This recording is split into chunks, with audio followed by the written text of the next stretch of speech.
माली वली दुनिया हो लोगों, मेरा दुनिया से क्या लेना देना है। मान इल्ला करा के बिन इस्तज़ल्लता तशजरतिन सुम्मा राह फतरकहा। अरे मैं तो एक परदेसी की तरह हूँ, मैं तो मुसाफिर की तरह हूँ जो किसी पेड़ के नीचे थोड़ी देर हाल्ट करता है, थोड़ी देर आराम करता है, फिर अपनी मंजिल की तरफ चला जाता है। मैं दुनिया में रहने के लिए नहीं आया हूँ, मेरी मंजिल तो आखिरत है, मैं आखिरत की तैयारी करने के लिए आया हूँ।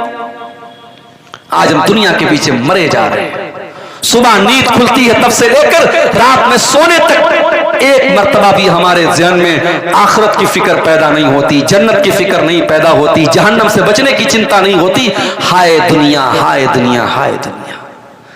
मेरे प्यारे साथियों, ये माल और औलाद भी अगर आपको अल्लाह से दूर कर दे तो ये बहुत बड़ा फितना है। अल्लाह कुरान में कहता है इन्नमा अमवालुकुम व औलादुकुम फितना। तुम्हारा माल भी तुम्हारे लिए फितना है, तुम्हारी औलाद भी तुम्हारे लिए फितना है। अगर माल के चक्कर में तुम हराम रास्ता अपना रहे हो और औलाद के चक्कर में तुम गलत रास्ता अपना रहे हो तो माल भी फितना है और औलाद भी फितना है। मेरे भाइयों, अल्लाह के प्यारे नबी मिंबर पे खुतबा दे रहे हैं, जुमा का खुतबा आप दे रहे हैं। आपके नवासे हजरत हसन और हुसैन जिनकी उम्र 4-5 बरस की है, वो दोनों मस्जिद में आ रहे हैं। 5 साल के बच्चे चलते भी हैं तो गिरते पड़ते हुए चलते हैं। हदीस के अल्फाज हैं हजरत हसन और हुसैन गिरते पड़ते फिसलते हुए मस्जिद में चले आ रहे हैं। अल्लाह के प्यारे नबी की नजर अपने नवासों पर पड़ी और वो दोनों नवासे लाल रंग का कुर्ता पहने हुए हैं। पता ये चला कि लाल रंग का कुर्ता पहनना जायज है, लाल रंग का कपड़ा पहनने में कोई हर्ज की बात नहीं है। हाँ, सैफ्रॉन कलर का कपड़ा नहीं पहनना चाहिए, जाफरानी कलर का कपड़ा। वो मुशरिकों की पहचान है, वो उनका शियार है। अगर कोई रेड कलर का लाल रंग का शर्ट पहनता है, कुर्ता पहनता है, चाहे मर्द हो चाहे औरत हो, कोई हर्ज की बात नहीं। नबी के नवासे लाल रंग का कुर्ता पहन करके आ रहे हैं और अल्लाह के नबी की नजर पड़ गई।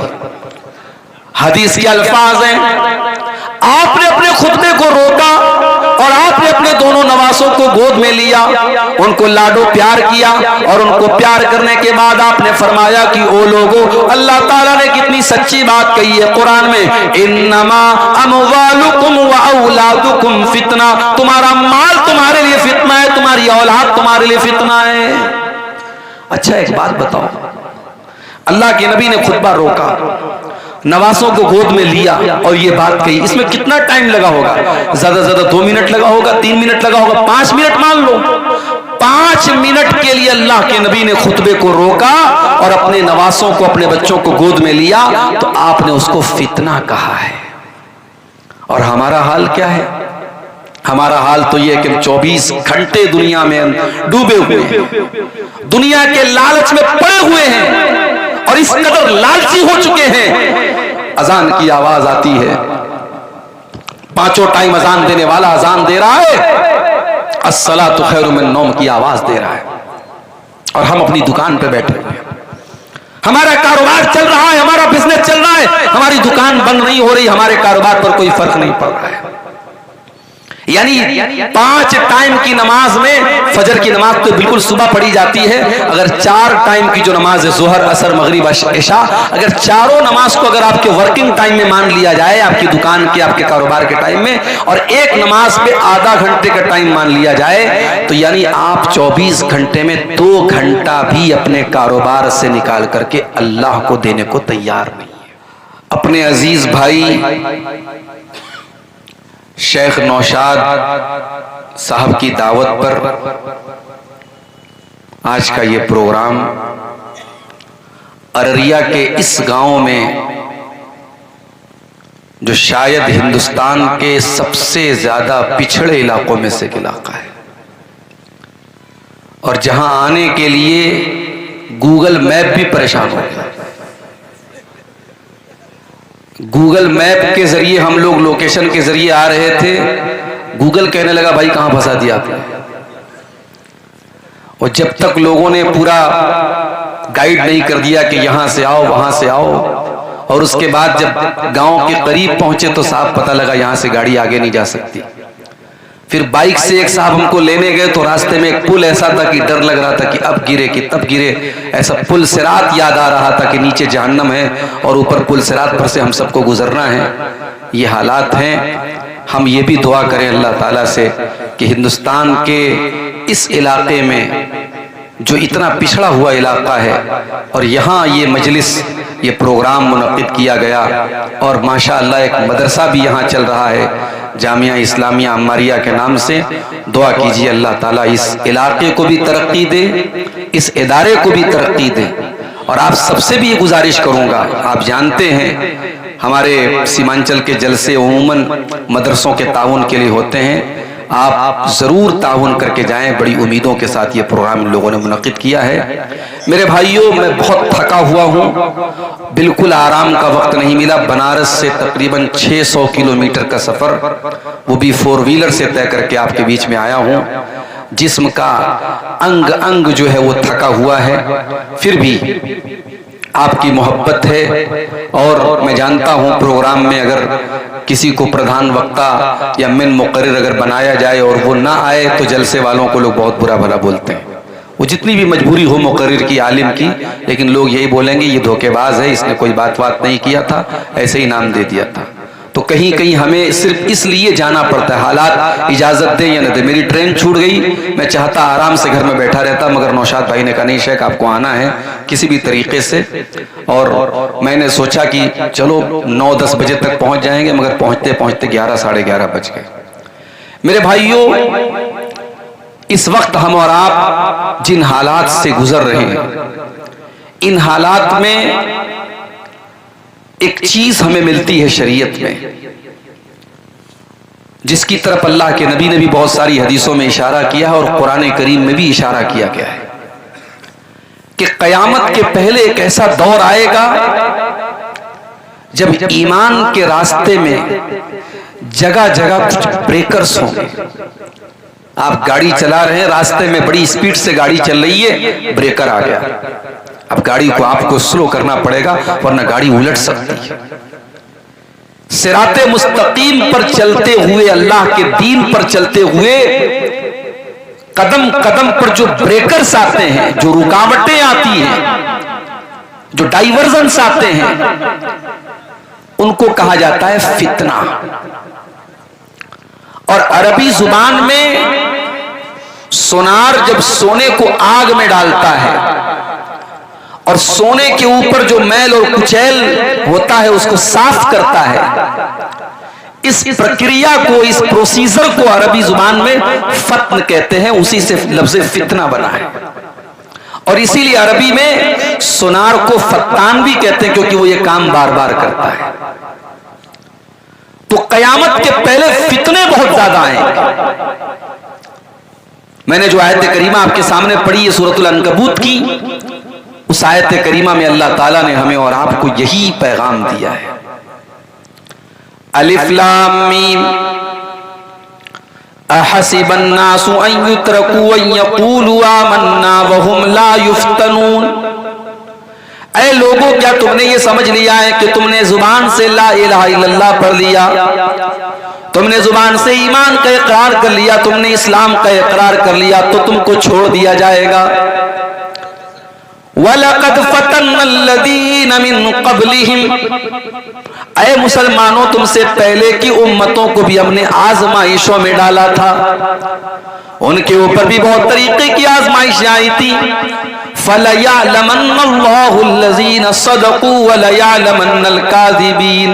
ये अल्लाह का तरीका है, ये अल्लाह का दस्तूर है। हर जमाने में अल्लाह ताला ईमान वालों को परखने के लिए, सच्चों को झूठों से अलग करने के लिए, खरे को खोटे से अलग करने के लिए, मोमिन को मुनाफिक से अलग करने के लिए हर दौर में अल्लाह ताला उनको आजमाइशों में डालता है, फितनों में डालता है। आज के दौर में हम कभी कभी देखते हैं शिर्क करने वाला तरक्की कर रहा है, तौहीद वाला बेचारा परेशान है, हलाल रोजी कमाने वाला, खाने वाला परेशान है, हराम कारोबार करने वाला ऐश कर रहा है, रात रात भर इबादत करने वाला परेशान है, और गुनाह का काम करने वाला, गलत काम करने वाला, हराम काम करने वाला मजे ले रहा है। तो हमारे दिल में भी कभी कभी डाउट पैदा होता है कि ऐसा क्यों हो रहा है। इसी का नाम फितना है। कयामत के पहले ऐसा दौर आएगा जब दीन के ऊपर अमल करना बहुत मुश्किल हो जाएगा। अल्लाह के नबी फरमाते हैं सल्लल्लाहु अलैहि वसल्लम, सयाती अलन्नासी ज़मानुन अलकाइमु अला दीनिही कलकाबिज़ी अलल जमरी।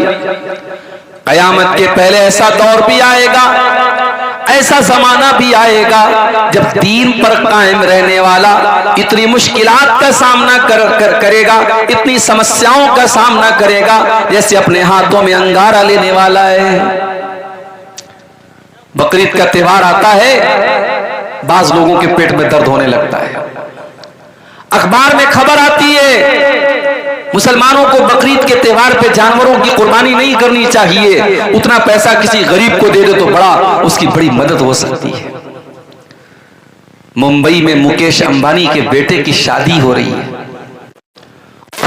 शादी के पहले के जो फंक्शंस हैं, जिसको प्री वेडिंग फंक्शन कहते हैं, शादी अभी नहीं हुई, शादी के पहले का जो तामझाम है उसमें 9 अरब रुपये खर्च हो चुके हैं। अमेरिका की एक नाचने गाने वाली को बुलाया गया था, उसने 1 घंटा नाचा है, उसको 1 घंटा नाचने के 74 करोड़ रुपए दिए हैं मुकेश अंबानी जी ने। और हमारे बॉलीवुड के बड़े बड़े हीरो और हीरोइन मजे ले लेके उसकी शादी में शामिल हो रहे हैं। तब किसी के पेट में दर्द नहीं हुआ कि 9 अरब रुपये किसी गरीब की बेटी की शादी इससे हो जाए और किसी बच्चे की पढ़ाई पे खर्च कर दिए जाएं और किसी गरीब के घर में कूलर का पानी का इंतजाम कर दिया जाए और पंखा लगा दिया जाए। तब किसी के पेट में दर्द नहीं हुआ। जब दीन के रास्ते में खर्च करने की बात आती है, जब कुर्बानी करने की बात आती है, तो बड़े बड़े लिबरल लोग और बड़े बड़े सेकुलर लोग कहते हैं साहब कुर्बानी को खत्म कीजिए, ये पशु हत्या है, ये जानवरों की हत्या है, और जो है वो पैसा कहीं और खर्च किया जाए। ये हालात है मेरे भाई। दीन पर अमल करना लोहे के चने के चबाने जैसा हो जाएगा। इसीलिए अल्लाह के नबी फरमाते हैं बदाल इस्लाम गरीबा, जब इस्लाम शुरू हुआ था तो दुनिया की नजर में अजनबी था। इस्लाम पर अमल करने वाले, जब शुरुआत में इस्लाम आया तब भी उसके ऊपर अमल करने वाले दुनिया की नजर में अजनबी थे। वसयऊदु कमा बदा गरीबा, और आगे चल करके फिर ऐसा दौर आ जाएगा जब इस्लाम पर अमल करना मुश्किल हो जाएगा। एक लड़की अपने जिस्म की नुमाइश करती है, अपने शरीर के हिस्सों को दिखाती है और सड़क पर निकलती है, रेलवे स्टेशन पर जाती है, ट्रेनों में सफर करती है, फ्लाइट में सफर करती है, किसी को कोई एतराज नहीं है, किसी को कोई समस्या नहीं है। अपने पूरे शरीर को दिखा रही है, एक्सपोज कर रही है, किसी को कोई समस्या नहीं है। एक मुसलमान लड़की नकाब में कॉलेज में चली जाती है, पर्दे में यूनिवर्सिटी में चली जाती है, उसके ऊपर बवाल किया जा रहा है, उसके ऊपर एतराज किया जा रहा है, उस पर छींटाकशी की जा रही है, उसको बुरा भला कहा जा रहा है, उसको उकसाया जा रहा है। बदाल इस्लाम गरीबा, अल्लाह के नबी फरमा रहे इस्लाम जब शुरू हुआ था तब भी इस्लाम पर अमल करने वालों को बहुत सारे ताने मारे जाते थे, और आगे चल करके इस्लाम पर अमल करने वालों को फिर से ताने मारे जाएंगे। एक नौजवान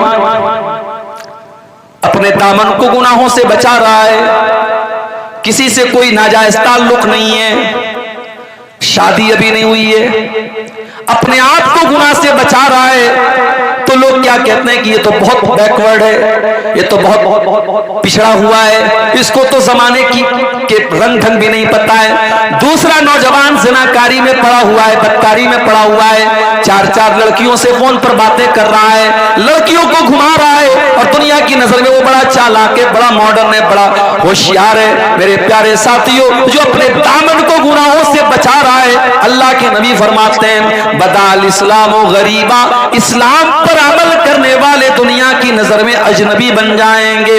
और जब ऐसा दौर आ जाए तो अल्लाह के नबी क्या फरमाते हैं, फतूबा लिल गुरबा, ओ लोगों तुम दीन पर अमल करते रहना, तुम्हें ताने सुनने पड़े तो तुम सुन लेना, तुम्हें गालियां सुननी पड़े तो तुम सुन लेना, तुम्हें लोगों की बातें सुननी पड़े तो तुम सुन लेना, तुम दुनिया की नजर में अजनबी बन जाना, मैं तुम्हें जन्नत की खुशखबरी सुना रहा हूं। फतूबा लिल गुरबा, अल्लाह के नबी उनको तूबा, तूबा जन्नत का एक नाम है। अगर आपके घर में बच्ची पैदा हो, बच्ची का नाम तूबा रख सकते हैं। तूबा ये जन्नत का एक नाम है। अल्लाह के नबी ने जन्नत की खुशखबरी सुनाई कि उन लोगों को जन्नत की खुशखबरी सुना दो जो दीन पर अमल करने की वजह से जमाने की नजरों में अजनबी बन जाए। हम उस दौर से गुजर रहे हैं मेरे भाई, और याद रखो ये दौर कोई नया दौर नहीं है, नबी के दौर से चला आ रहा है ये दौर। याद करो अपने नबी की सीरत, जब आपने सफा की पहाड़ी पे चढ़ करके कहा था, अय्युहन्नास क़ूलू ला इलाहा इल्लल्लाह, ओ लोगों तुम ला इलाहा इल्लल्लाह कह दो तुफ्लिहू, तुम कामयाब हो जाओगे, व तमलिकुल अरब वल अजम, तुम अरब व अजम के मालिक बन जाओगे। आपने दुनिया को तौहीद की दावत दी तो क्या लोगों ने आपको फूल का माला पहनाया? नहीं नहीं। लोगों ने शाबाशी दी? नहीं नहीं। बल्कि लोगों ने आपकी मुखालफत की, आपको बुरा भला का, और सबसे पहला एतराज करने वाला आपका अपना चचा अबू लहब था। जब आपने लोगों को तौहीद की दावत दी तो अबू लहब ने क्या कहा था, तब्बल्लक या मोहम्मद अलिहाजा जमातना, ऐ मोहम्मद तेरे लिए बर्बादी हो, तूने हमें इसलिए यहाँ पर बुलाया था, तू हमें हमारे बाप दादा का मजहब छोड़ने की बात कर रहा है, तू हमें अपने माबूदों को छोड़ने की बात कर रहा है।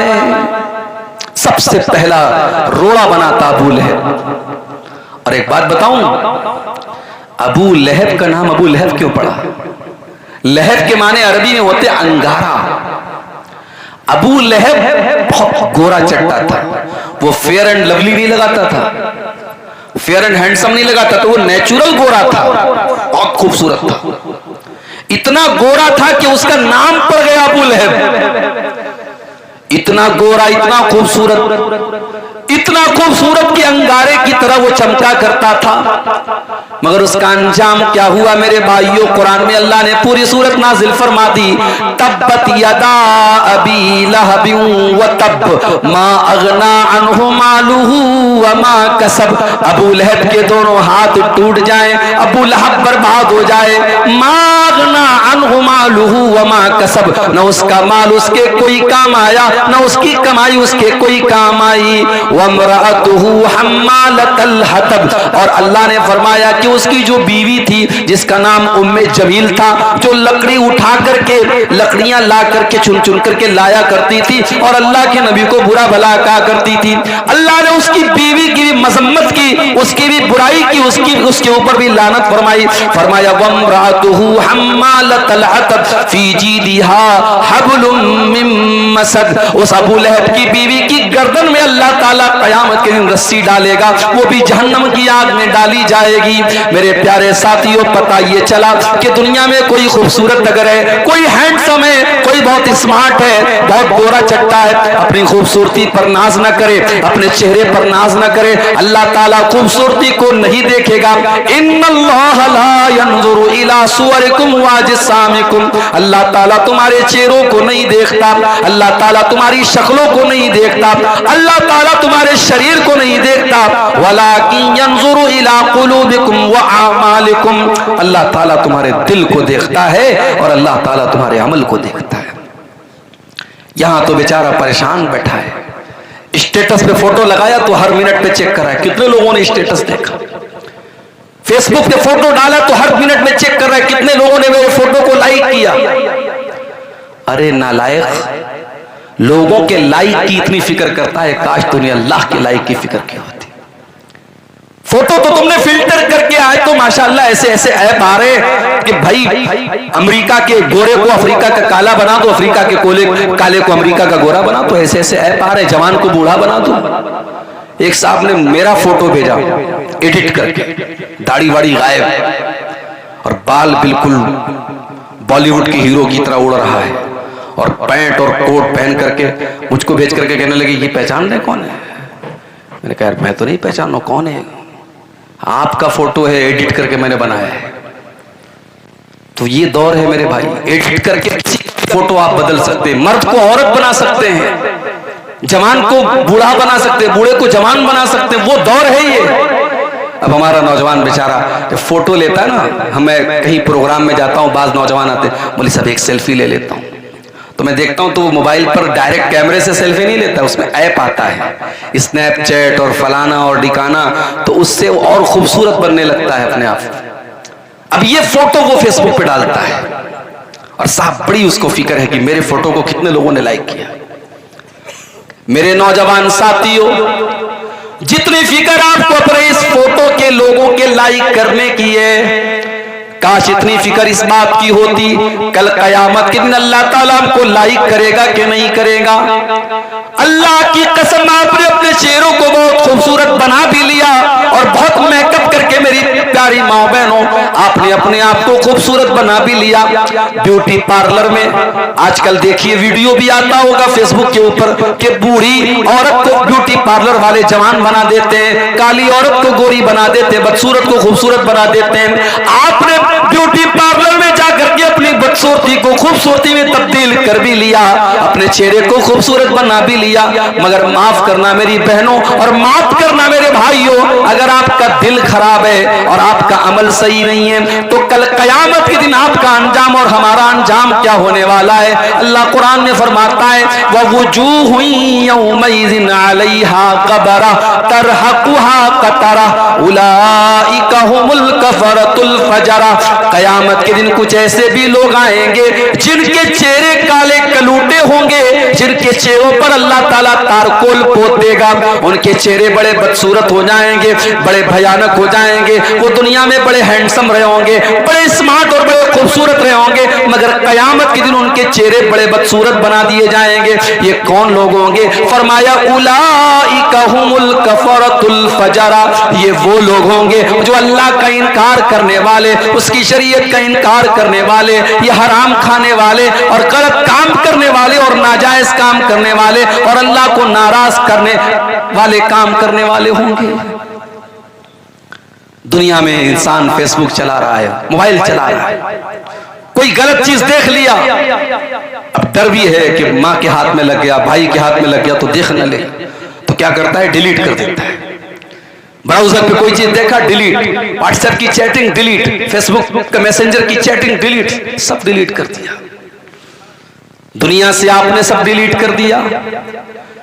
मेरे प्यारे भाइयों, जो अल्लाह ताला का डाटा रिकॉर्ड हो रहा है, अल्लाह ताला के फरिश्ते तो सब रिकॉर्ड कर रहे हैं, एक एक अदा आपकी रिकॉर्ड कर रहे हैं। व इन्ना अलैकुम लहाफिज़ीन किरामन कातिबीन, मेरे किरामन कातिबीन एक एक हरकत को तुम्हारे रिकॉर्ड कर रहे हैं। या लमून मा तफालून, तुम जो जो कर रहे हो मेरे फरिश्तों को मालूम है। फरिश्ते सब रिकॉर्ड कर रहे हैं और फरिश्ते तो कर ही रहे हैं। हमने मोबाइल को उंगली से टच किया, हमारी उंगली भी रिकॉर्ड कर रही है। हमने मोबाइल पर आंखों से कुछ देखा, हमारी आंखों के अंदर भी उसकी रिकॉर्डिंग हो रही है। हमने कानों में हेडफोन लगा के, ईयरपोर्ट लगा के कुछ सुना, हमारे कान भी उसको रिकॉर्ड कर रहे हैं। और कयामत के दिन आंख भी गवाही देगी और कान भी गवाही देंगे और हमारी उंगली भी गवाही देगी। अल्लाह ने फरमाया हत्ता इज़ा मा जाऊहा शहीदा अलैहिम समउहुम व अबसारुहुम वजुलूदुहुम बिमा कानू यअमलून। कयामत के दिन जब तुम आओगे, तुम्हारी आंखें भी तुम्हारे खिलाफ गवाही देंगी, तुम्हारे कान भी तुम्हारे खिलाफ गवाही देंगे, तुम्हारे बदन की चमड़ी भी तुम्हारे खिलाफ गवाही देगी। वक़ालू लिजुलूदिहिम लिमा शहिदतुम अलैना क़ालू अंतक़नल्लाहु अल्लज़ी अंतक़ कुल्ल शै। इंसान कहेगा अपनी चमड़ी से, तू कैसे बोल रही है, तू कैसे बात कर रही है? इंसान की चमड़ी कहेगी आज अल्लाह ने हमको बोलने की ताकत दी है, बोलने की शक्ति दी है और आज हम तेरे करतूतों का पर्दाफाश करेंगे, तेरे पोल खोलेंगे, तेरा सब कुछ बयान करेंगे। इसकी फिक्र करो मेरे भाई। ये उंगली से जो टच करते हो उंगली गवाही देगी, ये कानों से जो सुनते हो कान गवाही देंगे, आंखों से जो देखते हो आंख गवाही देगी। और अल्लाह हिसाब नहीं लेगा, अल्लाह हिसाब तो बाद में लेगा। दुनिया में क्या होता है, रिजल्ट मिलता है स्कूल में बच्चों को, उस पर लिखा रहता है पास है कि फेल है, पास है तो कौन सी डिवीजन से पास है, कितने परसेंटेज मिले। दुनिया में ये तो नहीं होता ना कि बच्चे को ला करके एग्जाम की कॉपी दे दी जाती, लो भाई देखो तुमने जो लिखा वो नंबर मिला, ऐसा नहीं होता। एग्जाम की कॉपी कब मिलती है, जब बच्चे के गार्जियन कहते हैं कि सर हमारे बच्चे ने तो बहुत अच्छा इंग्लिश का पेपर दिया था, आपने 100 में उसको 70 मार्क्स दिए हैं, 70 नंबर दिए, हमारा बच्चा तो कह रहा है उसके सारे जवाब सही थे। तो टीचर क्या करता है, कॉपी निकालता है और कॉपी निकाल के बच्चे के पेरेंट्स को दिखा देता है, उसके माँ बाप को, देखिए ये है आपके बच्चे की कॉपी, आपके बच्चे ने जितना लिखा था उसका उतना नंबर उसको मिल गया। कयामत के दिन अल्लाह तबारक व तआला हमारी मार्कशीट नहीं देगा, हमारी आंसर बुक देगा। वकुल्ल इंसानिन अलज़मनाहु ताइरहु फी उनुक़ी, हर इंसान का नाम आमाल उसकी गर्दन में हम लटका देंगे। वकुल्ल इंसानिन अलज़मनाहु ताइरहु फी उनुक़ी वनुख़रिजु लहू यौमल क़ियामति किताबन यल्क़ाहु मंशूरा, उसकी पूरी जिंदगी का कच्चा चिट्ठा एक खुली हुई किताब की शक्ल में उसकी गर्दन में लटका दिया जाएगा और अल्लाह फरमाएगा इक़रा किताबक कफ़ा बिनफ़्सिकल यौमा अलैका हसीबा, मेरे बंदे ये तू अपनी किताब को खुद पढ़ ले, अपनी आंसर बुक को खुद देख ले, तू क्या करके आया है, तूने क्या क्या गुनाह के काम किए, क्या तूने अच्छे काम किए, सब रिकॉर्ड कर लिया गया है। ये तेरी किताब है, तू खुद हिसाब करके बता दे तुझे कितने नंबर मिलने चाहिए, तुझे पास होना चाहिए या फेल होना चाहिए, तुझे कामयाब होना चाहिए या नाकाम होना चाहिए, तुझे जन्नती होना चाहिए या जहन्नमी होना चाहिए। ये है अल्लाह ताला का सिस्टम मेरे भाई। हम दुनिया की खूबसूरती पर इतरा रहे हैं, नहीं मेरे भाइयों, कयामत के दिन अल्लाह हमारी खूबसूरती नहीं देखेगा, अल्लाह हमारा अमल देखेगा, हमारा तकवा देखेगा। हजरत बिलाल कौन से खूबसूरत हैं? हजरत बिलाल कोई दुनिया के स्टैंडर्ड के हिसाब से कोई गोरे चट्टे भी नहीं, कोई खूबसूरत भी नहीं है, वो तो हबशा के रहने वाले हैं, उनका रंग तो काला है, वो तो काले हैं, मगर उनका मकाम क्या है मेरे प्यारे भाइयों। इतनी मीठी आवाज हजरत बिलाल की है कि जब अल्लाह के नबी खाने काबा को फतह करते तो कहते हैं बिलाल इस खाने काबा की छत पे चढ़ के तू अजान दे। और दुनिया ने देखा कि जिस खाने काबा के अंदर 360 बुतों को रखा गया था, उसकी छत पे खड़े होकर के बिलाल हबशी अजान देते हैं और लोगों को नमाज की दावत देते हैं। बिलाल का ये मकाम है कि अल्लाह के नबी जब मेराज के सफर पे जाते हैं, आप कहते हैं कि मैंने अपने आगे जन्नत में किसी के चलने की आवाज सुनी, मैंने किसी के पैरों की आहट की आवाज सुनी, मुझे बताया गया कि ये हजरत बिलाल के कदमों की आहट है। जब आप दुनिया में तशरीफ लाए, आपने पूछा कि है बिलाल तू कौन सा ऐसा अमल करता है कि मैंने जन्नत में तेरे कदमों की आहट की आवाज सुनी थी। हजरत बिलाल ने कहा अल्लाह के नबी मुझे ऐसा कोई अमल तो याद नहीं है, हाँ एक बात मेरे अंदर है, मैं कभी बेवजू नहीं रहता हूँ, पेशाब किया, लेटरिन की हाजत हुई, हवा खारिज हो गई, जब भी मेरा वजू टूट जाता है मैं वजू कर लेता हूँ और जब भी मैं वजू करता हूँ मैं 2 रकात नमाज पढ़ता हूँ। अय अल्लाह के नबी हो सकता है कि यही अमल हो? आपने फरमाया कि हाँ ए बिलाल यही वो अमल है जिसने तुझे इस मकाम तक पहुंचाया। यही बिलाल थे जब इन्होंने इस्लाम को कबूल किया, इनके मालिक ने उमैया इब्ने खल्फ ने इनको अरब के तपते हुए सहरा में, अरब के तपते हुए बालू पर लिटा दिया और इनके सीने पर गर्म पत्थर रख दिया और इनके ऊपर प्रेशर डाल करके कहने लगा कि ए बिलाल अगर तू इस्लाम को छोड़ दे तो मोहम्मद का दीन छोड़ दे, ए बिलाल हम तुझे तकलीफ देना छोड़ देंगे। मेरे नौजवान साथियों, बिलाल कोई बहुत पढ़ा लिखा इंसान नहीं है, बिलाल कोई खूबसूरत इंसान नहीं है, बिलाल कोई हैंडसम इंसान नहीं है, मगर बिलाल के सीने में जो दिल है उस दिल में अल्लाह की मोहब्बत भरी है, रसूल की मोहब्बत भरी है।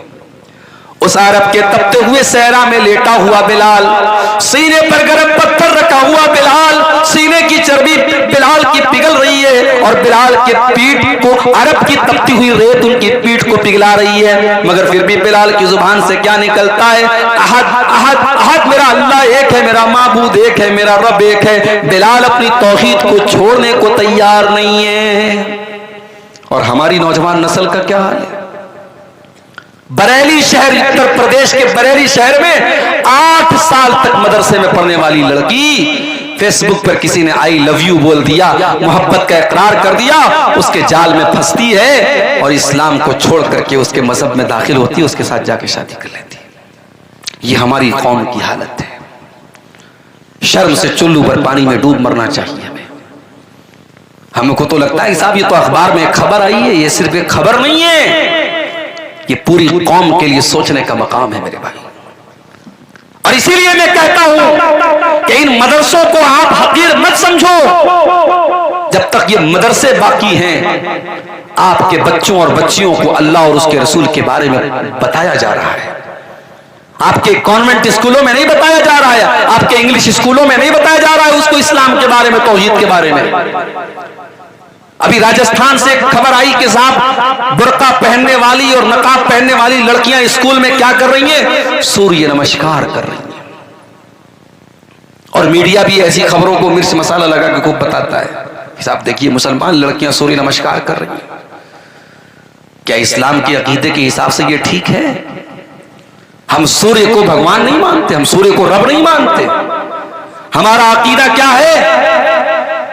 वश्शम्सु तजरी लिमुस्तक़र्रिन लहा ज़ालिका तक़दीरुल अज़ीज़िल अलीम।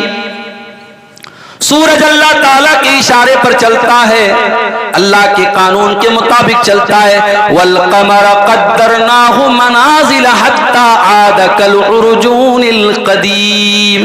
और चाँद भी अल्लाह ताला के सिस्टम से चलता है। पहली तारीख का चाँद पतला होता है, फिर धीरे धीरे मोटा होता है, फिर 14वीं का चाँद कंप्लीट हो जाता है, फिर धीरे धीरे छोटा होता है, और फिर लकड़ी की तरह और खजूर के तने की तरह फिर पतला हो जाता है। ये चाँद का सिस्टम, ये सूरज का सिस्टम ये बता रहा है कि चाँद अपनी मर्जी से नहीं निकल रहा है, सूरज अपनी मर्जी से नहीं निकल रहा है। इनको निकालने वाला कोई है, इनको चलाने वाला कोई है। सूरज अपनी मर्जी का मालिक नहीं है, चाँद अपनी मर्जी का मालिक नहीं है। मेरे प्यारे भाइयों, हमारा अकीदा तो ये है कि सूरज हमेशा पूरब से निकल रहा है और पश्चिम में डूब रहा है। ये अल्लाह का कानून है, ये अल्लाह का हुक्म है, इसलिए सूरज ऐसा कर रहा है। और जिस दिन क़यामत कायम होने वाली होगी, अल्लाह सूरज को हुक्म देगा कि हमेशा तो तू पूरब से निकला करता था, लेकिन आज तुझे उल्टा करना है, और कयामत के दिन सूरज पश्चिम से निकल जाएगा।